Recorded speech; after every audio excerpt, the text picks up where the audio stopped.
नमस्कार, मैं Harmeet Singh JNK news बस से आपका इस समय लाइव एडिशन में स्वागत करता हूं। और इस समय हमारे साथ चौधरी लाल सिंह जी हमारे साथ जुड़े हुए हैं। किसी भी तारुफ के ज़रूरत नहीं है।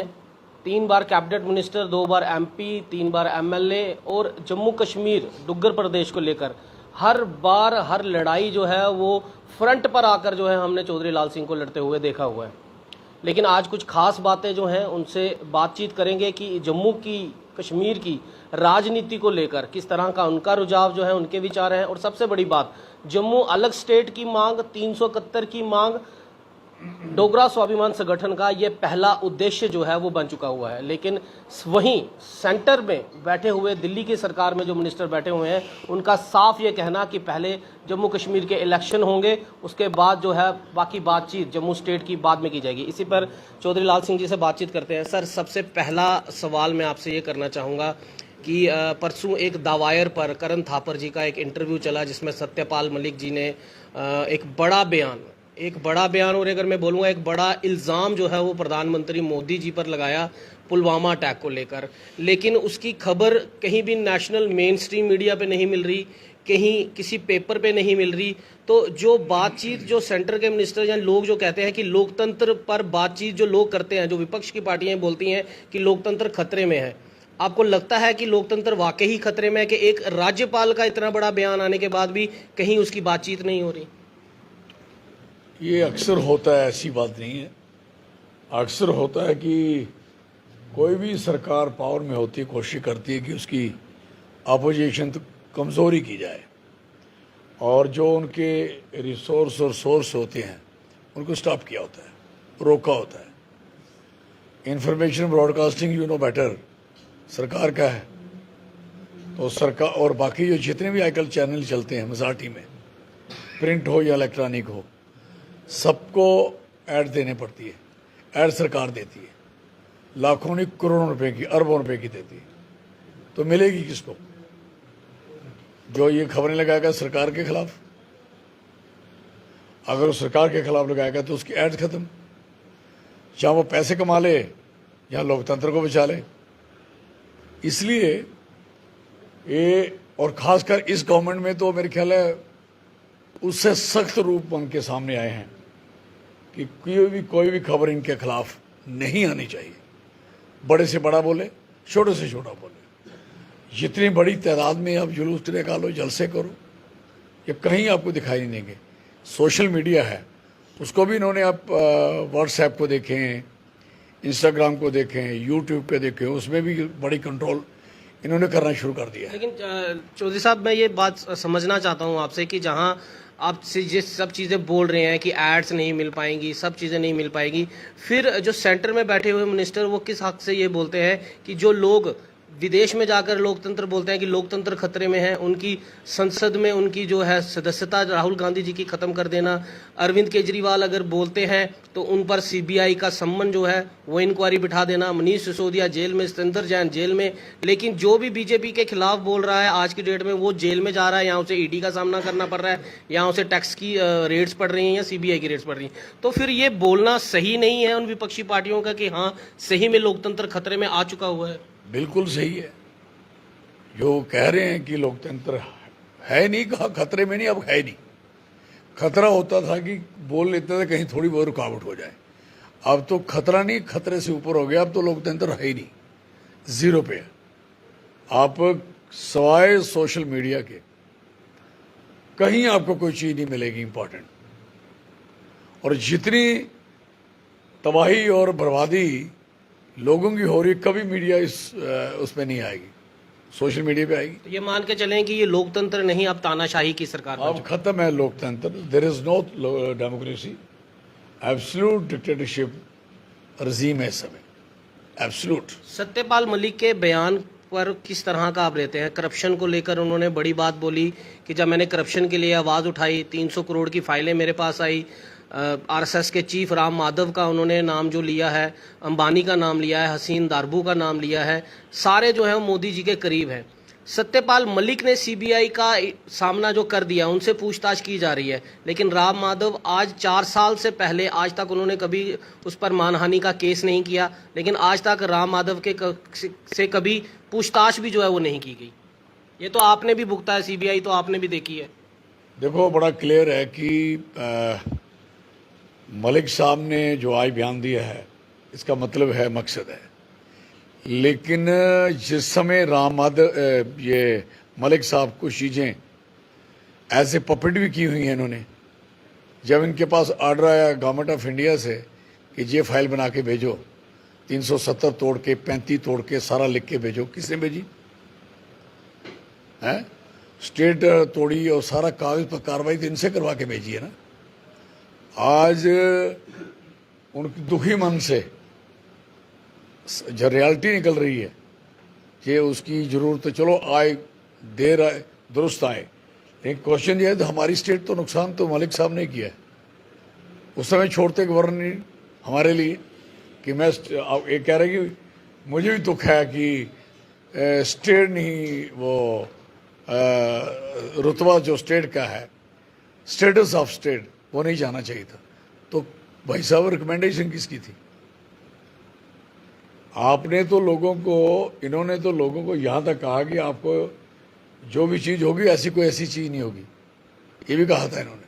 लेकिन सत्यपाल मलिक जी का ये बयान कहना कि जब पुलवामा का अटैक हुआ, हमसे एयरक्राफ्ट मांगे गए थे, हमने नहीं दिए, होम मिनिस्ट्री ने नहीं दिए। आज कसूर जो है होम मिनिस्ट्री सीआरपी पे है, तो कसूर तो मलिक साहब का भी है। राज तो उनका था ना। अगर मिलिटेंट से, अगर वहाँ लैप्सेस ऑफ सिक्योरिटी के हुए हैं, तो क्या स्टेट का हेड को नहीं पता होना चाहिए कि सीआरपी का काफिला आ रहा है?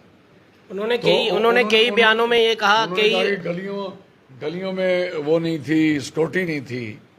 जब आपको पता है कि ये एयरक्राफ्ट मांग रहे हैं, इनको एयरक्राफ्ट नहीं मिला, तो आपके रास्ते से जिसने गुजरना है, जिसकी राजधानी से बंदा गुजरेगा, तो रिस्पॉन्सिबिलिटी किसकी है? गवर्नमेंट ऑफ इंडिया पे रिस्पॉन्सिबिलिटी। इसलिए लोगों ने भूल गए कि कंट्रोल तो उस समय किसका था। लेकिन सत्यपाल मलिक जी का ये कहना, मैंने तो 1 घंटे बाद इसका रिस्पांस दे दिया था। 1 घंटे बाद मैंने प्रधानमंत्री जी ने जब मुझे फोन किया, उन्होंने मुझे कहा कि चुप रहिए। तो फिर चुप रहिए। तो क्या आज जो बोल रहे हैं, क्या ये मान के चलें कि आज जो जम्मू कश्मीर से गवर्नर की कुर्सी से हटाने के बाद, गोवा से, मेघालय से हटाने के बाद, ये सत्यपाल मलिक जी का उस समय जो चुप रहे, वो उनकी, जिस तरह आप बोल रहे हैं कि पपेट की तरह उन्होंने उस तरह काम किया, लेकिन आज क्या नाराजगी है, आज गुस्सा है जो बाहर निकल रहा है? देखो, नाराजगी तो उनको है और गुस्सा भी उनको है, और साथ में उनके अंदर में मलाल भी है, गिल्टी कॉन्शियस भी हैं कि जो चीज़ें मेरे हाथ से हुई हैं वो जम्मू कश्मीर का नुकसान हुआ है। और जो रवैया उनके प्रति सरकार ने दिखाया है, उसकी तो हमें भी तकलीफ है, नहीं होना चाहिए था ना उसके साथ। क्या लगता है एक प्रधानमंत्री का ये बोलना कि जब 40 जवान हमारे देश के शहीद हो गए, और जब उस पर कोई राज्यपाल अगर बात करना चाहता है, तो प्रधानमंत्री का और जो चीफ है हमारे अजीत डोवाल एजेंसी के, उनका ये कहना कि अभी आप चुप रहिए, हमने अपनी लाइन जो है लेनी है। वो लाइन पाकिस्तान पर ब्लेम था, वो लाइन 371 तोड़नी थी, वो लाइन 2019 के चुनाव थे। आप इस पर अपना क्या विचार है? देखो, ये दोनों की बात है।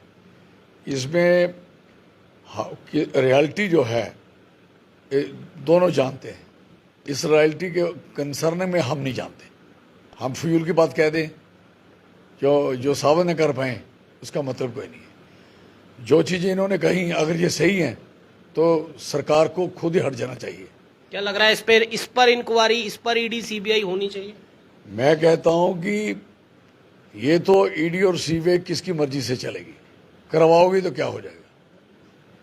जिसको नहीं भी रगड़ना उसको रगड़ देंगे, और जिनके कंट्रोल में है उनके खिलाफ हो जाएगी। क्या कभी सुना? कभी कोई ये इतना दम है कोई अपने ऊपर सीबीआई करवा लेंगे?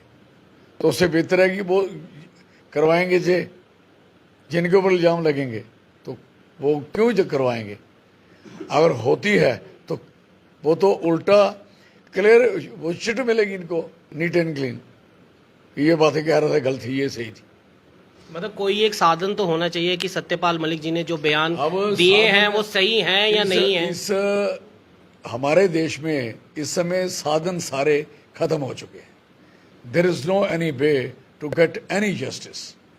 भूल जाए लोग को किसी को इंसाफ मिलेगा।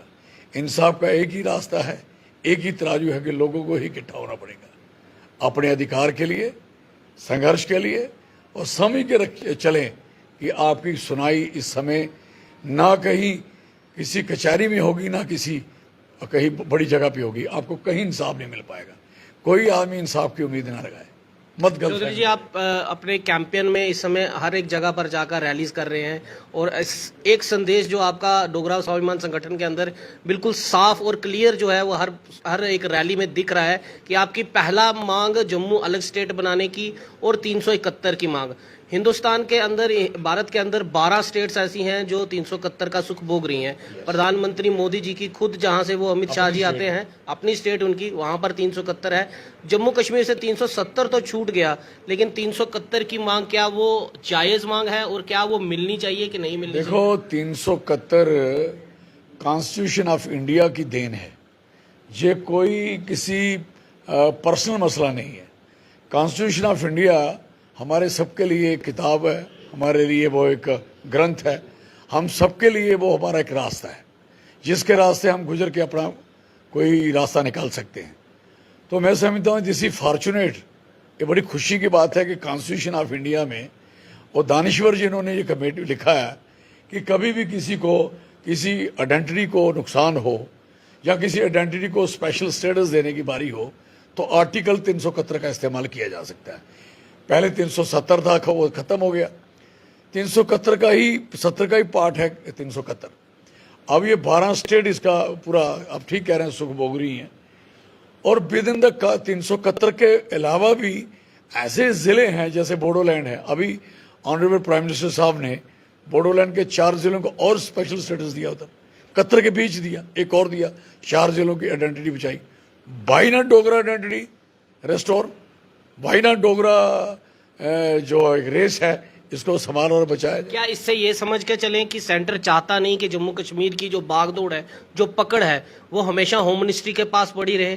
जम्मू कश्मीर में कोई भी फैसला होगा, कुछ भी होगा, तो वो होम मिनिस्टर मोटा भाई के बिना इशारे के पत्ता भी, जिस तरह मैंने कई बार इंटरव्यू में निर्मल सिंह से भी मैंने ये सवाल किया था कि सर 2019 के बाद अगर कोई भी डिसीजन हुआ है अगर जम्मू कश्मीर के अंदर, जेके यूटी के अंदर, तो वो मोटा भाई जी, अमित शाह जी, होम मिनिस्टर के बिना उनके फैसले के। तो क्या आप ये मानते हैं कि जेके यूटी में पत्ता हिल सकता है उनके बिना? देखिए, बड़ी क्लियर बात है जब यूटी बनती है कि कोई भी काम, बजट, पैसा, कोई सिक्योरिटी मैटर, किसी में भी 100% सारा काम इसके पास रहता है, होम मिनिस्ट्री के पास। तो होम मिनिस्ट्री सोल प्रोपराइटर है इस समय जम्मू कश्मीर की। इवन के दिल्ली वालों की हालत नहीं के देख रहे, उनकी पुलिस, हमारी पुलिस, अब ये सारा कुछ कंट्रोल उसमें होता है। ये मान के चल सकते हैं कि वो चाहते नहीं कि 371, अगर सरकार जो कह रही है कि जम्मू अलग स्टेट हम तब बनाएंगे जब इलेक्शन होंगे, 371 की बात सोची जाएगी। वो बात झूठी है कि वो तब बनाएंगे जब स्टेट होगी। अब उनको किसी ने जंजीरें लगाई हैं, कोई पेन में कोई स्याही नहीं डाली है, जहाँ पेन के साथ निब नहीं लगी है, जहाँ उसका सिक्का नहीं पड़ा हुआ है, जहाँ सिक्का नहीं लिया जा सकता है। या ये डर लग रहा है कि आने वाले चुनावों में जो हाल जो इस समय जम्मू कश्मीर में हमने देखा है कि हर चौक कहीं ना कहीं जंतर मंतर जैसा माहौल जो है वो पूरा जम्मू कश्मीर में बना हुआ है। तो ये डर जो है वो कहीं लग रहा है कि अगर हम पहले दे देंगे तो हो सकता है कि हमें जो चुनाव में जो है वो नुकसान हो जाए। असली में क्या है कि नुकसान तो इनका हो चुका है। अब जम्मू कश्मीर को लटका के रखना चाहते हैं, हट भी जाएंगे, चल भी जाएंगे, लटका देंगे। हमारे लिए एक लड़ाई बना के चलेंगे। ये लड़ाई बन गई है। हम जो लोग हैं, हम इसलिए चाहते हैं कि जम्मू ने इनके पांव यहाँ रखे, जम्मू ने इनको आने दिया, जम्मू ने इनकी मेंबर ऑफ पार्लियामेंट की 2 की 2 सीट्स दी, जम्मू ने इनके एमएलएज बनाए, जम्मू ने इनकी कोलिशन बनाई। जम्मू ही ऐसी जगह है जिसने दिल्ली वाले और बीजेपी वालों को यहाँ मजबूत रखा। अब सवाल है कि उस मजबूती का फ़ायदा देने के बजाय जम्मू को लताड़ रहे हैं। This is very sorry for that. इस समय चाहिए कि इनको खुद ये समझ होनी चाहिए कि जम्मू एक पीसफुल एरिया है। जम्मू इस समय कोई क्राइसिस नहीं है, लोगों में कोई झगड़ा नहीं है, कोई उग्रवाद नहीं है, मिलिटेंसी नहीं है। तो जब यहाँ कुछ है नहीं तो जम्मू क्यों भुगते भाई? गवर्नर का रजीम एलजी साहब का क्यों भुगते? जम्मू डेमोक्रेटिक तरीके से इलेक्शन हो सकते हैं, लोकतंत्र बहाल हो सकता है। कम से कम लद्दाख को इन्होंने किया है, लद्दाख की इन्होंने कौंसलें बना दी हैं, उनके इलेक्शन हो चुके। हमारा इलेक्शन कराते तकलीफ क्या है? ये इलेक्शन कराएं, आपके पास 75% एरिया, 75 एरिया के हिसाब से 90% एरिया, 90% एरिया जो है वो कंट्री के कंट्रोल में सीधे चला जाता है। अब आपको कंट्रोल में करना है 10%। आपको दिक्कत है, क्या दिक्कत है? हमारे यहाँ जितनी पुलिस लगाई जरूरत है क्या? मैं नहीं समझता यहाँ जितनी जरूरत है, यहाँ कोई भी जरूरत नहीं है। मैं नहीं समझता इतने थाने, इतनी पुलिस स्टेशन, इतनी चौकियाँ, इतने एसएसपी, इतने एसपी, इतने एडिशन एसपी, इतने एडिशन डीजीपी, जरूरत ही नहीं है जम्मू में।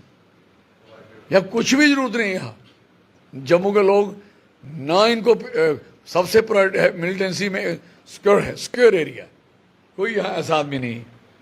वो इन्फेक्शन आता है कभी कभी उधर से, तो आप हमारी स्टेट बना देंगे, इन्फेक्शन भी नहीं आएगा, हमारी फैलेगी। एक बड़ा अहम सवाल आपसे पूछना चाहता हूं। बीच में आपने बात करते करते आपने ये बात की कि कोalition जो है बीजेपी की और पीटीबी की थी। 2018 से वो कोalition टूटी। उसमें 2018 में जब सरकार नहीं रही, कोई भी सरकार नहीं रही, और गवर्नर के बाद एलजी शासन जो है वो लग गया, तब से लेकर आज तक स्टेट डिपार्टमेंट, हाई कोर्ट ने कई बार ऑर्डर निकाले कि जो लोग सरकारी बंगलों में जो सरकार के सुख भोग रहे हैं उनको वो सरकारी बंगले छोड़ देने चाहिए। चौधरी लाल सिंह ने भी अपनी लड़ाई लड़ी कोर्ट के अंदर, लेकिन आखिर में वो आपने वो छोड़ा, हमारे खिलाफ फैसला दे दिया। बिल्कुल। मेरा सवाल ये है सर कि चौधरी लाल सिंह जी ने छोड़ दिया, महबूबा मुफ्ती से छुड़वा लिया, हर्षदेव सिंह से छुड़वा लिया, लेकिन हाई कोर्ट ने 52 पॉलिटिकल लीडर्स की लिस्ट निकाली है, जिसमें बीजेपी के एक लंबी सूची है। स्टेट प्रेसिडेंट रविंदर रैना से लेकर कविंदर गुप्ता से लेकर विक्रम रंधावा, आरएस पठानिया, नीलम लंगे, गुलाम नबी आज़ाद आपके साथी भी रहे हैं। आज की डेट में जेड सिक्योरिटी, वो पार्टी के भी नहीं है, बीजेपी के पार्टी के भी नहीं है, लेकिन फिर भी ये सारा सुख भोग रहे हैं। क्या आपको लगता है कि जो इस समय किया जा रहा है, या उन नेताओं को वो मकान जो है वो छोड़ देने चाहिए? सरकार तो किसी की नहीं है। मैं सरकार को या किसी को भी ये पूछना चाहता हूं, आप लोगों को इन लोगों से नफरत क्या है? भाई दीवे नफरत होगी, इलेक्शन में हरा देना, वो खुद चले जाएंगे घर में, तो जिसको जिताएंगे वो वहां पहुंच जाएंगे। कम से कम कोठियां तो बची नहीं, सड़े तो नहीं। उनसे किराया ले लें। मैंने 100% किराया दिया हुआ है। मैं ही एक आदमी था जो बिजली का किराया देता, कभी चेक करवाना, बिजली, पानी और कोठी का किराया, मैंने पैसा नहीं देना किसी का है। और जो बात करने वाली है वो लिस्ट निकालें, जिन्होंने पैसे देने हैं, किराया देना है, बोले, और कोठियां उनके पास रहने दें जब तक इलेक्शन नहीं होता। इलेक्शन हो जाए, हार जाए इनको, वो चले जाएंगे। मुझे कोई दुख नहीं है किसी के रहने से, मुझे खुद दुख है कि इन्होंने बेवकूफ ने ये काम किया। क्या ये दुख है कि जम्मू से दूरी जो है वो चौधरी लाल सिंह जी की बन गई। मुझे कोई प्रॉब्लम नहीं, मैं जाता हूँ, रोज जलसे करता हूँ, ऑफिस भी खोल लिया है रब की दया से। तो मेरा कहने का मकसद है कि कोठियाँ, होता क्या कि इलेक्शन होता है ना, जब भी एमएलए हॉस्टल में जो लोग रहते हैं, दूसरे एमएलए आते हैं, तो वो जो हार जाते हैं वो वहाँ से अपना सामान उठा के चले जाते हैं। एक सिस्टम रहा है। ये बकवासनामा है कि पीएल लगाते थे लोग, आकर बेले लोग हैं, बेले लोग मैं कह रहा हूँ। और अदालतों का समय और दुनिया का समय कहता हूँ बर्बाद।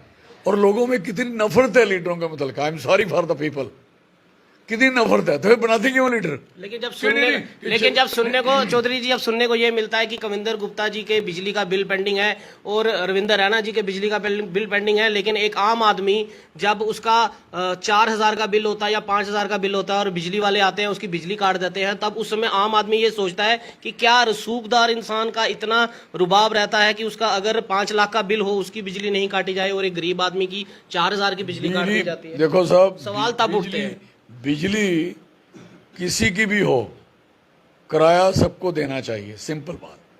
और यहाँ तक सवाल है गरीब का, मैं सरकार बनाऊंगा तो मैं तो गरीब लोगों से तो पैसे नहीं लूंगा इसके बिजली के, मैं Chaudhary Lal Singh.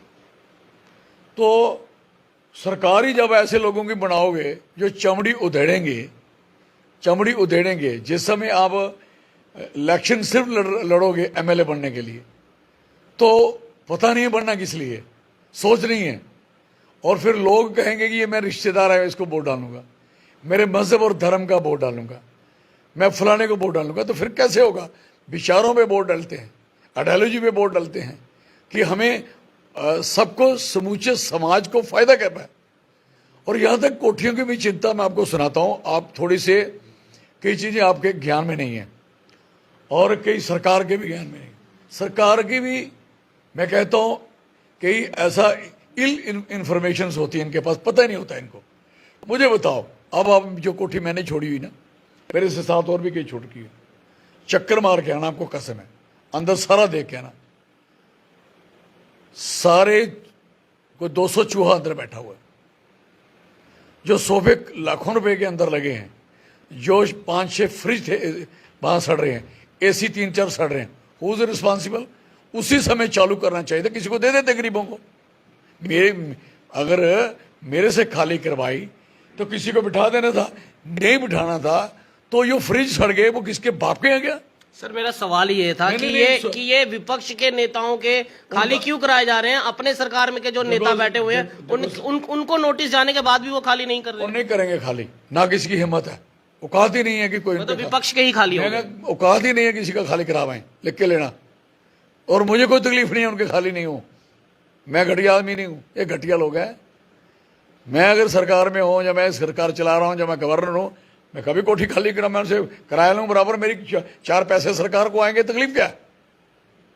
But the problem, हाँ जिस समय नए लोग आते हैं आपके बैठ जाए सफाई करा के, अदरवाइज पता क्या होता है? सुनो होता क्या है, मैं उधर से एमपी, सारी जगह की हाल है, मैं एमपी छोड़ के आया ना वापस, तो मेरा एक बंदा जो मेरे जैसे आप मेरे अजीज हैं, तो कहता मैं वहां गया था, तो वो उन्होंने एसी ऐसे उतारा डिपार्टमेंट ने, तो जोर से नीचे फेंका, दूसरा उठाया जोर से नीचे फेंका, और वो डैमेज एसी क्लियर कर दी। What is nonsense? देश पे जो बोझ है ना, ये मैं समझ सकता हूं, इस सारा अफसरों का मत गलतफहमी में रहो।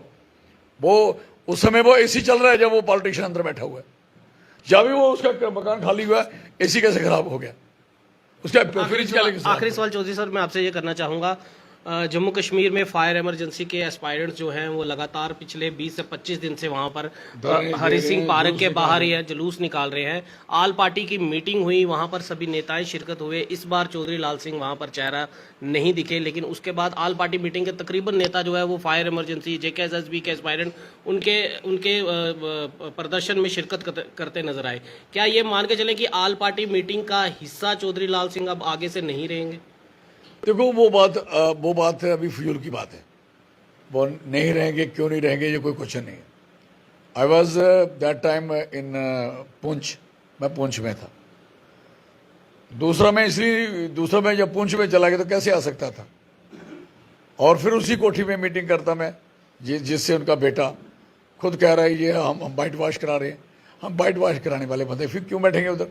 हाँ कहीं और ऐसे हम किसी आल पार्टी किसी के खिलाफ नहीं, लेकिन हम भी अपनी स्टैंडर्ड में रहते हैं, क्वालिटी में रहते हैं। दूसरी बात यह है कि जो उनके पास चले गए, क्या करवा लिया उन्होंने?